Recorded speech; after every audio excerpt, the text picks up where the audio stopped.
বিসমিল্লাহিররহমানিররহিম।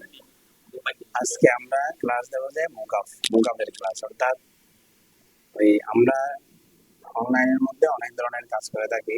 তো calendar design করি, T shirt design করি, ডিজাইন গুলো কিন্তু শো অফ করার জন্য কিছু মুকাফের প্রয়োজন হয়। যেমন আমি একটু দেখাই দিই, বুঝতে বুঝতে পারবা। গুগলের মধ্যে যদি আমরা চার্জ দিই ফ্রি ক্যালেন্ডার মুকাফ পিএইচডি, ফ্রি ক্যালেন্ডার, আমরা ক্যালেন্ডার মুকাফ নেব আর কি প্রাথমিকভাবে। সেজন্য আমরা ক্যালেন্ডার নিলাম। আমরা যদি টি শার্ট দিই তাহলে এখানে ফ্রি টি শার্ট মুকাফ পিএইচডি এরকম দিতে হবে। এই ফ্রিটা কেন দিচ্ছি, কারণ মুকাফের মধ্যে কিছু মানে ডলার দিয়ে ক্রয় করতে হয়, আবার কতগুলো ফ্রি আছে। ডলার দিয়ে যেগুলো আছে সেগুলো কিন্তু আমরা কিছুক্ষণের জন্য ক্রয় করব না। আমরা ফ্রি লাগবে আমাদের জন্য, সেজন্য আমরা ফ্রি গুলো দিয়ে দিচ্ছি। তো যারা ফ্রি দিতে চায় তাদের ওয়েবসাইট গুলো আমাদের সামনে শো করবে। ওদের পিএইচডি কেন, কারণ মোকাপ গুলো বেশিরভাগই কিন্তু পিএইচডি হয়ে থাকে। পিএইচডি হলে এই সুবিধা এডিট করতে, সেজন্য আমরা পিএইচডি দেবো। আচ্ছা, তো ফ্রি ক্লান্ডার মোকা পিএইচডি এটা লিখে যখন আমরা গুগলের মধ্যে চার্জ দেবো, আমাদেরকে এই ধরনের বিভিন্ন ধরনের ওয়েবসাইট নিয়ে আসবে। মানে যারা ফ্রিতে মোকাপ দিচ্ছে তাদের গুলো, মানে ফ্রি ফ্রি ক্লান্ডার মোকাপ ইমেজ বিভিন্ন ধরনের ইয়ে দেখাচ্ছে। তারা মোকাপ ফ্রি এরকম আছে, আরো অনেকগুলো আছে। যে কোনো একটা দিতে হবে। ধরো আমরা এটার মধ্যে ঢুকলাম, এখানে ক্লিক করার সাথে সাথে আমরা এখানে চলে আসলাম।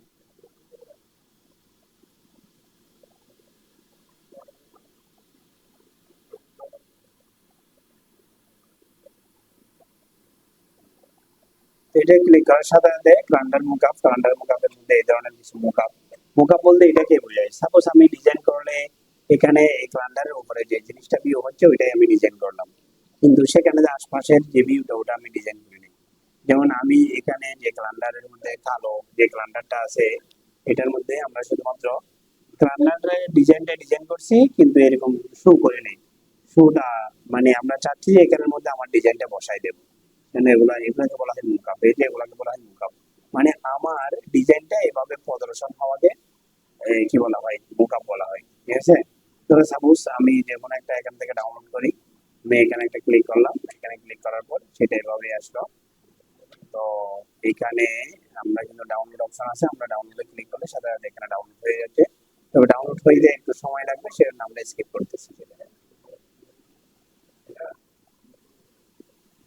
আচ্ছা, ডাউনলোড হওয়ার পর আমার কাছে ফোল্ডার মানে স্বাভাবিকভাবে এইভাবে ডাউনলোড হবে, ডাউনলোড হয়ে আসবে।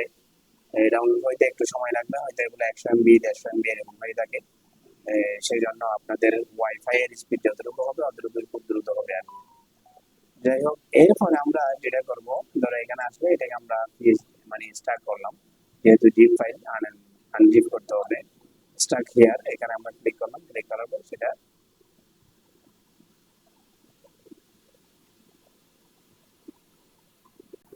পিএইচডি ফাইল মানে ফটোশপ ফাইল যেটা আছে সেটাই ওপেন করলাম। ফটোশপের মধ্যে যে কোনো ফাইল যেভাবে ওপেন করি সেভাবে ওপেন হবে স্বাভাবিক।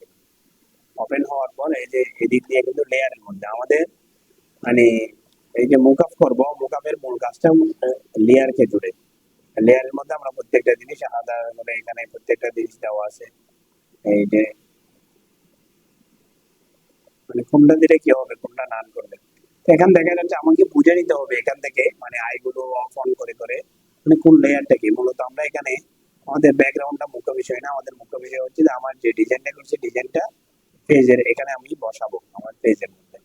তো বসানোর জন্য আমাদেরকে কিন্তু যে ডিজাইনটা আনবো ওটা নিয়ে আসতে হবে। ওটা কিভাবে আনবো, ফাইলে গেলাম, ফাইলে যাওয়ার পর আমরা প্লেসে যাবো। মানে আমাদের যে ছবিটা আনতে চাচ্ছি আমরা, ক্যালেন্ডার বানাইছি বা যেটাই বানাইছি, ধরো আমরা টেবিল ক্যালেন্ডার হোক বা যেটা আমরা করছি আর কি, ওটাতে ক্লিক করে আমরা প্লেসে ক্লিক করবো।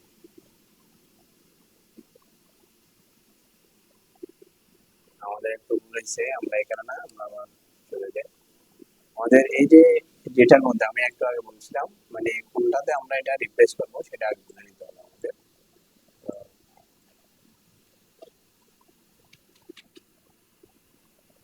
যেটা আমাদের মূল প্রজেক্ট, ওটাতে আমরা এটা বুঝে নিতে হবে যে আমরা আসলে কোনটার মধ্যে করবো।